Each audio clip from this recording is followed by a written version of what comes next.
அல்லாஹ் இதைத்தான் இந்த ரமதானில் எம்மிடத்திலிருந்து எதிர்பார்க்கிறான். தூபு இலல்லாஹி ஜமீஅன் அய்யுஹல் முஃமினூன லஅல்லகும் துஃப்லிஹூன். அல்லாஹ்வை தௌபாவின் மூலமாக எல்லா முஃமின்களாகிய நீங்கள் திரும்பி வாருங்கள். தூபு இலல்லாஹி ஜமீஅ அய்யுஹல் முஃமினூன் லஅல்லகும் துஃப்லிஹூன். அப்போதுதான் நீங்கள் வெற்றி அடைவீர்கள். அல்லாஹ் ரப்புல் ஆலமீன் பாவங்களிலிருந்து விடுதலையாக கூடிய பாக்கியத்தை எமக்கு தருவானாக. பாவங்கள் செய்யும் பொழுது அந்த பாவத்தை பயப்படக்கூடிய எண்ணத்தை அல்லாஹ் நம்முடைய உள்ளத்தில் ஏற்படுத்துவானாக. நமக்கெல்லாம் பாவங்கள் செய்யும் பொழுது உணர்வே கிடையாது. அது பாவம் என்ற எண்ணமே அந்த பாவம் செய்ததற்கு பிறகு வருவது கிடையாது. அல்லாஹுடைய தூதருடைய நபித்தோழர்கள் சொல்லுவார்கள், ஒரு உண்மையான முஃமினுக்கும் முனாஃபிக்கிற்கும் உள்ள வித்தியாசம் என்னவென்றால், ஒருவன் பாவம் செய்தால் அவன் பாவம் செய்து முடித்ததற்கு பிறகு ஒரு மலையில் ஏறி செல்லும் பொழுது ஒரு பாறை அவனை நோக்கி உருண்டோடு வருகிறது. அந்த பாறை விழுந்தால் அவன் இறந்து விடுவான். அப்படி ஒருவன் பாவம் செய்து முடித்ததற்கு பிறகு நினைத்தால் இவன் முஃமின். அப்படி அல்லாமல் பாவம் செய்து முடித்ததற்கு பிறகு ஒருவனுடைய உள்ளம் அவனுடைய மூக்கில் ஒரு ஈ வந்து உட்கார்ந்து போன்றதை போன்ற உணர்விருந்தால் அவன் முனாஃபிக். ஒரு நிகழ்வை மட்டும் கூறிவிட்டு இந்த நிகழ்வை முடிக்கிறேன். நாம் எல்லாம் அறிந்த நிகழ்வுதான் அது. அல்லாஹ்வுடைய தூதர் ஸல்லல்லாஹு அலைஹி வஸல்லம் அவர்களுடைய சபைக்கு ரமதான் நேரத்திலே ஒரு நபித்தோழர் வருகிறார். சஹாபாக்கள் எல்லாம் உட்கார்ந்து இருக்கிறார்கள்.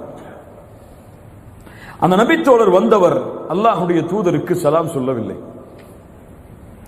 சலாம் சொல்லாமல் அல்லாஹ்வுடைய தூதருக்கு முன்னால் வந்து சொன்னார், ஹலக்து யா ரசூலல்லாஹ், அழிந்து விட்டேன் அல்லாஹ்வுடைய தூதரே. அல்லாஹ்வுடைய தூதர் கேட்டார்கள், ஏன் அழிந்தாய்? அவர் சொன்னார், ரமதானுடைய பகல் பொழுதில் என்னுடைய மனைவியோடு நான் சேர்ந்து விட்டேன் அல்லாஹ்வுடைய தூதரே. அல்லாஹ்வுடைய தூதர் சொன்னார்கள், பெரிய பாவம் அது. தூதர் சொன்னார்கள், உன்னிடத்திலே ஒரு அடிமையை விடுதலை செய்வதற்கு சக்தி இருக்கிறதா? அவர் சொன்னார், இல்லை அல்லாஹ்வுடைய தூதரே.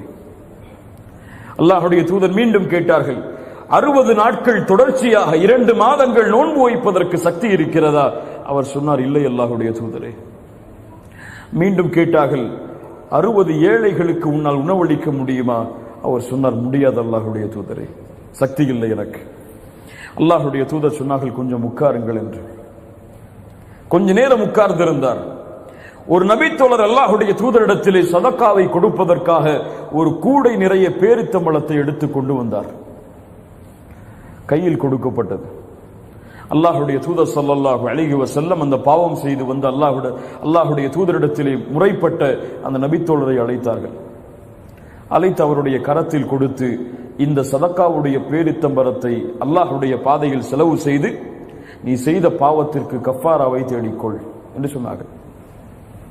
அவர் சொன்னார், அல்லாஹ்வுடைய தூதரே, இந்த சதக்காவுடைய பேரித்தம்பழத்தை ஏழைகளுக்கு தானே கொடுக்க வேண்டும். இந்த மதீனாவில் என்னையும் என் குடும்பத்தையும் தவிர ஏழைகளை நான் பார்க்க முடியாது. இந்த சதக்காவிற்கு முழுமையான தகுதியுடையவர்கள் யார் மதீனாவில் என்றால் அது நாங்கள் தான். எங்களை விட எந்த ஏழையை அணுகி நாங்கள் கொடுப்பது? அல்லாஹ்வுடைய தூதர் ஸல்லல்லாஹு அலைஹி வஸல்லம் அவர் அந்த வார்த்தையை சொன்னவுடன் கடவாய்ப்புகள் தெரியும் அளவிற்கு சிரித்து விடுகிறார்கள். சிரித்து விட்டு சொன்னார்கள், இந்த பேரித்தம்பழத்தை உன்னுடைய குடும்பத்தார்களுக்கு நீ செலவு செய்து அல்லாஹ்விடத்திலே கஃபாராவை தேடிக்கொள். இந்த ஹதீஸ் பல பாடங்களை நமக்கு தருகிறது. பல மூத்த அறிஞர்கள் இந்த ஹதீஸுக்கு பல விரிவுரைகளை சட்டத்தின் அடிப்படையிலும் ஈமானின் அடிப்படையிலும் பதிவு செய்திருக்கிறார்கள். என்ன புரிதல் தெரியவா? முதல் புரிதல், இந்த ஹதீஸை அறிவிக்கக்கூடிய நபித்தோழர் அபூ ஹுரைரா ரலியல்லாஹு அன்ஹு. இந்த நபித்தோழர் இந்த ஹதீஸை ஆரம்பம் செய்யும் பொழுது என்ன சொல்லுகிறார் தெரியுமா? ஒரு மனிதர் வந்தார் என்று சொன்னார்கள். என்ன சொன்னார்கள்? ஒரு மனிதர் வந்தார். அந்த நபித்தோழருடைய பெயர் அந்த நபித்தோழருக்கு தெரியுமா தெரியாதா? அபூ ஹுரைராவுக்கு தெரியாதா யார் அந்த மனிதர் என்று? தெரியுமா தெரியாதா? அபூ ஹுரைரா ரலியல்லாஹு அன்ஹு அந்த நபித்தோழருடைய பெயரை அறிவித்திருந்தால் மறுமை வரை அந்த நபித்தோழருடைய பெயர் அந்த பாவத்தோடு இணைக்கப்பட்டிருக்கும். எல்லா ஹதீஸ் கிரந்தத்துடைய விரிவுரை புத்தகத்திலும் இந்த நிகழ்வை பதிவு செய்கிறார்கள். இந்த விளக்கத்தை பதிவு செய்கிறார்கள். ஆச்சரியப்பட்டேன். ஒரு அறிஞருடைய உரையில் கேட்டேன். அதற்கு பிறகு ஹதீஸ் கிரந்தங்களை திருப்பி பார்க்கும் பொழுது எல்லா அறிஞர்களும் இந்த நிகழ்வை பதிவு செய்து இந்த பாடத்தை எடுத்துச் சொல்கிறார்கள். ஏன்? ஒரு முஃமினுடைய மானத்தை அபூ ஹுரைரா பாதுகாத்தார். அந்த தோழர் சலாம் சொல்லவில்லை. என்ன விளக்கம் எழுதப்படுகிறது? அவர் வந்த பாவத்துடைய படபடப்பு அவரை அல்லாஹ்வுடைய தூதருக்கு சலாம் சொல்வதிலிருந்து மறைத்து விட்டது. இந்த பாவத்திற்கு என்ன தண்டனை கிடைத்து விடுமோ என்ற பயம் அல்லாஹ்வுடைய தூதருக்கு முன்னால் சலாமை மறைத்தது. அந்த தோழருக்கு எல்லா நபித்தோழர்களும் குற்றம் செய்தோம் என்று வந்து நின்ற எல்லா நபித்தோழர்களுடைய நிலைமையும் இதுதான். ஒரு நபித்தோழர் வந்தார். அல்லாஹ்வுடைய தூதரை, ஒரு அந்நிய பெண்ணுக்கு முத்தம் கொடுத்து விட்டேன், அழிந்து விட்டேன். அதனால் மாயிஸ் இப்னு மாலிக் வந்தார் ரலியல்லாஹு அன்ஹு. அல்லாஹ்வுடைய தூதரே தஹிர்னி, என்னை சுத்தப்படுத்துங்கள் அல்லாஹ்வுடைய தூதரே. காமிதியா குலத்தின் பெண் வந்தால், அல்லாஹ்வுடைய தூதரை எனக்கு தண்டனையை கொடுங்கள், விபச்சாரம் செய்து விட்டேன். எல்லாம் சஹாபாக்களுக்கு முன்னிலையில், மக்களுக்கு முன்னிலையில். ஏன்? அவர்களுடைய உள்ளத்தை ஆட்டி படைத்த அந்த பாவத்தின் பயம். இதற்குரிய தண்டனையை அல்லாஹ் கொடுத்தால் என் நிலைமை என்ன ஆகும் என்ற அச்சம் நமக்கு கிடையாது. மாயிஸ் இப்னு மாலிக் ரலியல்லாஹு அன்ஹு அல்லாஹ்வுடைய தூதரிடத்திலே அப்படி வந்து கூறிய பொழுது அல்லாஹ்வுடைய தூதர் சொன்னார்கள், என்ன செய்தாய் நீ? போ, தூரம் போ, அல்லாஹ்விடத்திலே தௌபா செய், அல்லாஹ் மன்னிப்பான். மீண்டும் சொன்னார். அல்லாஹ்வுடைய தூதர் சொன்னார்கள், தூரம் போ, மன்னிப்பை தேடு, அல்லாஹ் மன்னிப்பான். என்ன அப்படி பாவம் செய்தாய்? அப்போதுதான் சொன்னார், ஒரு பெண்ணோடு நான் ஜினா செய்து விட்டேன். திருமணம் முடித்த நபித்தோழர். அல்லாஹ்வுடைய தூதர் சொன்னார்கள், ஒரு சஹாபியை அழைத்து, இவருக்கு என்ன மூளை குழம்பி இருக்கிறதா என்று பாருங்கள் என்று சொன்னார்கள். இவர் பைத்தியமா? அபிஹி மஜ்னூன்? சஹாபாக்கள் சொன்னார்கள், இவருக்கு பைத்தியம் அல்ல. அல்லாஹ்வுடைய தூதர் கேட்டார்கள், மது அருந்தி இருக்கிறாரா? அருகில் சென்ற நபித்தோழர்கள் பார்த்து வந்து சொன்னார்கள், இவர் மது அருந்தவில்லை. மாயிஸே, சென்று அல்லாஹ்விடத்திலே மன்னிப்பை தேடு. அவர் சொன்னார், முடியாது அல்லாஹ்வுடைய தூதரே, தண்டனையை கொடுங்கள், இதற்கு அல்லாஹ்வே சாட்சி. சாட்சி இல்லை, குற்றம் நிரூபிக்கப்படவில்லை, யாரும் அதை பார்க்கவில்லை. அவருடைய உள்ளத்தில் வந்த பயம், என் ரப்புடைய பார்வையில் நான் செய்த பாவம், அவன் எனக்கு தண்டனையை கொடுத்தால் என் நிலைமை என்னவென்று. மாயிஸ் இப்னு மாலிக்கை சஹாபாக்கள் தண்டனையை கொடுக்க தயாரானார்கள். கல்லால் எறிந்தார்கள் அந்த மாயிஸ் இப்னு மாலிக் ரலியல்லாஹு அன்ஹு அவர்களை. மாயிஸ் ஓடினார், தாங்க முடியாமல் ரத்தம் தெறித்தோடியது. அல்லாஹ்வுடைய தூதர் பார்த்து கொண்டிருக்கிறார்கள். நபி தோழர்கள் விரைந்து சென்று மாயிஸை பிடித்தார்கள், பிடித்து அடித்தார்கள். ஒரு நபித்தோழர் இறுக்கமாக கட்டிப்பிடித்துக் கொண்டார் மாயிஸை. செல்ல முடியாமல் கல்லால் இருந்து அப்படியே மௌத்தாக்கப்பட்டார். சஹாபாக்கள் அதற்கு பிறகு அல்லாஹ்வுடைய தூதரிடத்திலே வந்து சொன்னார்கள், அல்லாஹ்வுடைய தூதரை, அவர் தப்பி ஓட முயற்சி செய்தார். அல்லாஹ்வுடைய தூதர் சொன்னார்கள், அவர்களை மாயிஸை நீங்கள் விட்டிருக்க வேண்டாமா? ஒரு நபித்தோழர் கட்டி அணைத்தாரே, அவரை பார்த்து சொன்னார்கள், உன் ஆடையால் அவரை மறைத்திருக்க வேண்டாமா நபித்தோழரை? சுப்ஹானல்லாஹ், வமா அர்ஸல்னாக இல்லா ரஹ்மத்தல் லில் ஆலமீன். அருளுடைய நபி அவர்கள், பில் முஃமினீன ரഊஃபுர் ரஹீம், முஃமின்கள் மீது அன்புடையவர், பாசமுடையவர் ஸல்லல்லாஹு அலைஹி வஸல்லம். ராமிதியா குலத்துடைய பெண்மணி, அதே போல்தான் விபச்சாரம் செய்து விட்டேன், முகத்தை திருப்பினார்கள் அல்லாஹ்வுடைய தூதர். மறுபடியும் வந்து நின்றார்கள், முகத்தை திருப்பினார்கள். மறுபடியும் வந்து நின்றார்கள், முகத்தை திருப்பினார்கள். பெண்ணை என்ன சாட்சி? என் கரு சாட்சி. குழந்தை பெற்றெடுத்ததற்கு பிறகுவா? பெற்றெடுத்ததற்கு பிறகு வந்தார்கள். பால் மறக்கடிக்கப்பட்டதற்கு பிறகுவா? பால் மறக்கடிக்கப்பட்டதற்கு பிறகு அந்த குழந்தைக்கு உணவை கொடுப்பதற்காக உணவை எடுத்துக் கொண்டு வந்தார்கள். தூதரை பாருங்கள், இதோ இந்த குழந்தை உணவை சாப்பிடுகிறது, பால் அருந்துவதை நிறுத்திவிட்டது, எனக்கு தண்டனையை கொடுங்கள். என்ன பயம் அவர்களுடைய உள்ளத்தை ஆட்டி படைத்தது, என்ன அச்சம் அவர்களுடைய உள்ளத்தை ஆட்டி படைத்தது. அந்த அச்சம் நம்முடைய பாவத்திலும் நம்முடைய பாவ மன்னிப்பிலும் தொடர்கிறதா?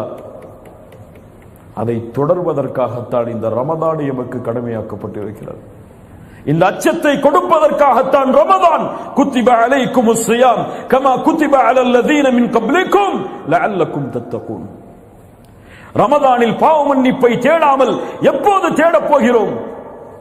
ரமதானில் என் ரப்புக்கு முன்னால் கண்ணீரை சிந்து அழுகாமல் எப்போது கண்ணீரை சிந்து அழுகப் போகிறோம்? ரமதானில் இரவுடைய நேரங்களில் அல்லாஹ்வை நின்று அழைக்காமல் எப்போது அல்லாஹ்வை அழைக்கப் போகிறோம்? ரமதானில் நம்முடைய பாவங்களுக்கு மன்னிப்பை தேடாமல் எப்போது பாவங்களுக்கு மன்னிப்பை தேடப் போகிறோம்? அதன் காரணமாகத்தான் அல்லாஹ்வுடைய தூதர் ஸல்லல்லாஹு அலைஹி வஸல்லம் சொன்னார்கள், யாரை ரமதான் வந்தடைந்து அவர்களுடைய பாவங்கள் மன்னிக்கப்படாமல் ரமதான் அவர்களை விட்டு கடந்து சென்றால் அவர்கள் நாசமாகட்டும். தூதர் சொன்னார்கள். ஆனால் பயமில்லை, அச்சமில்லை. இதுவரை என் ரப்பிடத்திலே கரமேந்தி என் பாவங்களுக்காக மன்னிப்பை தேடி கண்ணீர் சிந்திய நாள் இந்த ரமதானில் உண்டா? யார் சொல்ல முடியும்? இரவுடைய நேரத்தில் தனித்து தொழுது அல்லாஹ்வை நினைவு கூர்ந்து அழுது அழுது அழுது சுஜூதில் கிடந்த நாள் இந்த ரமதானில் உண்டா? கிடையாது. தூதர் அழுதார்கள் ரமதானில், நபித்தோழர்கள் அழுதார்கள் ரமதானில், நபித்தோழர்கள் அல்லாஹ்வை அழைத்தார்கள் ரமதானில். முழு ரமதானும் இபாதத்தோடு சூழப்பட்டது அவர்களுக்கு. ஆனால் நம்முடைய ரமதான் உறக்கத்தோடும் சோம்பேறித்தனத்தோடும் உணவோடும் சாரிலும் இஃப்தாரினுடைய உணவை தயாரிப்பதிலும் ஆடைகளை வாங்குவதற்காக கடை கடையாக அடைவதிலும் கழிந்து கொண்டிருக்கிறது. கடைசி 10 வந்தால் முஸ்லிம் சமூகம் முழுவதும் ஷாப்பிங் மாலில். இரவு தெரியாது, லைலத்துல் கத்ருடைய இரவாக அது இருக்கலாம். இவன் துணியை வாங்கி கொண்டிருப்பான், அவனுக்கு தெரியாது அந்த இரவில் அல்லாஹ் அவனுக்கு விதித்த விதி அந்த வருடத்துடைய மரணம் என்று. அந்த மரணத்தை அந்த இரவில் அல்லாஹ் அவனுக்கு விதித்த விதி அவனுடைய செல்வம் குறையும் என்பதை, அவன் நோயில் அகப்படுவான் என்பதை. அல்லாஹ்வை அஞ்சிக் கொள்ள வேண்டும் இந்த நாளில், இந்த இரவில் கரம் கொடுத்து அல்லாஹ்வை அழைக்க வேண்டும். துஆ அந்த விதியை மாற்றும். அதுவும் பதிவு செய்யப்பட்டிருக்குமானால் ரப்பிடத்திலே யா அல்லாஹ் என் வாழ்வை நீட்டிக் கொடு என்று கேட்க வேண்டிய இரவு அது. ரப்பிடத்திலே யா அல்லாஹ் நான் செய்த பாவங்களை மன்னித்து விடு என்று கேட்க வேண்டிய இரவு அது. ரப்பிடத்திலே யா அல்லாஹ் எனக்கு விதித்திருக்கக்கூடிய நோயை நீக்கிவிடு என்று கேட்கக்கூடிய நேரம் அது. ரப்பிடத்திலே யா அல்லாஹ் என் குடும்பத்துடைய பிரிவை, அந்த பிரிவில் இருந்து அவர்களை காப்பாற்றி விடு என்று கேட்க வேண்டிய நேரம் அது. அந்த நேரத்திலே இவன் உறங்கிக் கொண்டிருந்தால், அந்த இரவை பாழாக்கினால், இவனை விட அல்லாஹ்விடத்திலே நஷ்டவாளி, அல்லாஹ்விடத்திலே இழிவுக்குள்ளானவன், அல்லாஹ்விடத்திலே கேவலத்திற்குள்ளானவன் யாரும் கிடையாது. وَمَنْ يُعَظِّمْ شَعَائِرَ اللَّهِ فَإِنَّهَا مِنْ تَقْوَى الْقُلُوبِ. அல்லாஹ்வின் அத்தாட்சிகளை கண்ணியப்படுத்துவது உள்ளத்தின் இறையச்சத்தின் அடையாளம் அது, முஃமினின் அடையாளம் அது. அல்லாஹ் கொடுத்த அத்தாட்சிகளில் மிகப்பெரிய அத்தாட்சி ரப்புடைய கலாமை இறக்குவதற்கு அல்லாஹ் தேர்ந்தெடுத்த அத்தாட்சி. لَوْ أَنزَلْنَا هَذَا الْقُرْآنَ عَلَى جَبَلٍ. ஒரு மலையின் மீது இந்த வேதம் இறக்கப்பட்டிருந்தால் அந்த மலை வெடித்து சிதறி பஸ்மமாக இருக்கும். ஆனால் முஃமினுடைய உள்ளம் அதை கேட்கும் பொழுது சோம்பல் படுகிறது, அதை கேட்கும் பொழுது போர் அடிக்கிறது. குர்ஆனுடைய வசனங்களை ஓதி அர்த்தம் சொன்னால் அவர்களுக்கு அதுவெல்லாம் தேவையில்லை. ஒரு நபித்தோழருடைய மரண செய்தி அல்லது ஒரு தியாகத்தை சொன்னால் அவருடைய உள்ளம் அதை ஆனந்தமாக ஏற்றுக்கொள்கிறது. என்ன வித்தியாசம்? என்ன வித்தியாசம்? கதை கேட்பதிலும் வரலாறுகளை தெரிந்து அதை உள்ளத்திலே ஆனந்தத்திற்குரியதாக, உள்ளத்திலே கவலைக்குரியதற்காக மாற்றுவதிலும் தான் நம்முடைய சமூகம் பழகிவிட்டதை தவிர குர்ஆனுடைய வசனத்தை கேட்டு அழுவதையோ, குர்ஆனுடைய வசனத்தை கேட்டு இன்பம் காண்பதையோ, குர்ஆனுடைய வசனத்தை கேட்டு உள்ளத்தின் ஆறுதலை தேடுவதையோ எடுத்துக்கொள்ளவில்லை. குர்ஆன் இன்ன ஹாதல் குர்ஆன யஹ்தி லில்லதி ஹிய அக்வம். உங்களுக்கு நேர்வழி காட்டக்கூடிய புத்தகம் இந்த குர்ஆன். உள்ளத்தின் கவலையா? அலா பிதிக்ரில்லாஹி தத்மஇன்னுல் குலூப். உள்ளத்தின் அமைதிக்கு அல்லாஹ் கொடுத்த வேதம் அது. உங்களுக்கு நோயா? உள்ளத்தாலும் வெளிப்படையாலும். வனுனஸ்ஸிலு மினல் குர்ஆனி மா ஹுவ ஷிஃபாஉ வ ரஹ்மத்துல் லில் முஃமினீன். மூமின்களுக்கு அருளாக, நோய் நிவாரணையாக அல்லாஹ் இறக்கி இருக்கிற வேதம் அது. அல்லாஹ்வின் மீது ஆதரவு வைப்போம், அல்லாஹ்வின் மீது நல்லெண்ணம் கொள்ளுவோம். அல்லாஹ் நம்முடைய பாவங்களை மன்னிப்பான். எம்மை அல்லாஹ் ரப்புல் ஆலமீன் நம்முடைய அடியார்களுடைய பட்டியலில் இந்த ரமதானில் இணைப்பான். அல்லாஹ் ரப்புல் ஆலமீன் லைலத்துல் கத்ருடைய இரவை அடையக்கூடிய பாக்கியத்தை எமக்கு தருவான். லைலத்துல் கத்ருடைய இரவை அடைந்த அல்லாஹ் ரப்புல் ஆலமீன் எந்த நன்மையோடு அந்த லைலத்துல் கத்ருடைய இரவை சூழ்ந்தானோ அந்த நன்மைகள் அனைத்தையும் அடையக்கூடிய பாக்கியத்தை எமக்கு தருவான். லைலத்துல் கத்ருடைய இரவின் முக்கியத்துவத்தை அறியாதவர்களுக்கு எடுத்துச் சொல்லுங்கள். உறங்கிக் கொண்டிருப்பவர்களை தட்டி எழுப்புங்கள், உள்ளத்தாலும் கரங்களாலும். அல்லாஹ் ரப்புல் ஆலமீன் அதற்கு எமக்கு உதவி செய்யட்டும். அல்லாஹ் ரப்புல் ஆலமீன் இஹ்லாஸோடு நம்முடைய உரைகளையும் நம்முடைய செவிகளையும் அல்லாஹ் ரப்புல் ஆலமீன் ஆக்கி அதை நம்முடைய உள்ளத்திலே கொண்டு போய் சேர்த்து நம்முடைய வாழ்வில் அந்த வார்த்தைகளை செயல்படுத்துவதற்கு அல்லாஹ் ரப்புல் ஆலமீன் எமக்கு அருள் செய்யட்டும். யா அய்யுஹன் நாசு அன்துமுல் ஃபுகராஉ இலல்லாஹ் வல்லாஹுல் கனியுல் ஹமீத். அன்துமுல் ஃபுகரா, நாமெல்லாம் ஏழைகள். அல்லாஹ் தான் செல்வந்தன், வசதி படைத்தவன். ஏழைகளை ஏழைகளாக உணர்வோம், குற்றவாளிகளை குற்றவாளிகளாக உணர்வோம். என்னுடைய உள்ளத்தை காலுக்கு கீழ் போட்டு மிதித்து இந்த ரமதானுடைய 10 பொழுதும் நான் முனாஃபிக்காக இருப்பேனோ என்ற அச்சத்தில் அல்லாஹ்விற்கு முன்னால் நின்று தொழுது அழுது அல்லாஹ்விடத்தில் மன்னிப்பை தேடுவோம். அல்லாஹ் ரப்புல் ஆலமீன் அதற்கு உதவி செய்யட்டும். அல்லாஹ் ரப்புல் ஆலமீன் நம்முடைய பாவங்களை மன்னிக்கட்டும். இந்த லைலத்துல் கத்ருடைய இரவை அடைந்து இந்த ரமதானுடைய முழுமையான நாட்களையும் எஞ்சி இருக்கக்கூடிய நாட்களையும் பயன்படுத்துவதற்கு அல்லாஹ் ரப்புல் ஆலமீன் நமக்கு உதவி செய்யட்டும். ஷைத்தான் நம்முடைய நஃப்ஸ் எம்மை ஏவும். 21 போனால் என்ன 23 இருக்கிறது, 23 போனால் என்ன 25 இருக்கிறது, 25 போனால் என்ன 27 இருக்கிறது, 27 போனால் என்ன 29 இருக்கிறது. சரி, இந்த ரமதான் போனால் என்ன அடுத்த ரமதான் வரும் என்று நஃப்ஸ் எம்மை ஏவிக்கொண்டே வரும். கண்களை மூடி திறப்பதற்கு முன்னால் எல்லா ரமதானுடைய நாட்களும் எம்மை விட்டு கடந்து சென்றிருக்கும். அடுத்த ரமதானை அல்லாஹ் ரப்புல் ஆலமீன் அடையக்கூடிய வாய்ப்பை எமக்கு ஏற்படுத்துவானா என்று யாரும் உறுதியிட்டு சொல்ல முடியாது. எம்முடைய இறுதி லைலத்துல் கத்ருடைய இரவாக எம்முடைய வாழ்வில் சந்திக்கக்கூடிய இரவாக கூட இது இருக்கலாம். அல்லாஹ்வை ஆதரவு வைப்போமானால் அல்லாஹ் ரப்புல் ஆலமீன் இன்னும் பல ரமதானை அடையக்கூடிய வாக்கியத்தை எமக்கு தர வேண்டும் என்று அகூலு கௌலி ஹாதா அஸ்தக்ஃபிருல்லாஹ் லி வ லக்கும்.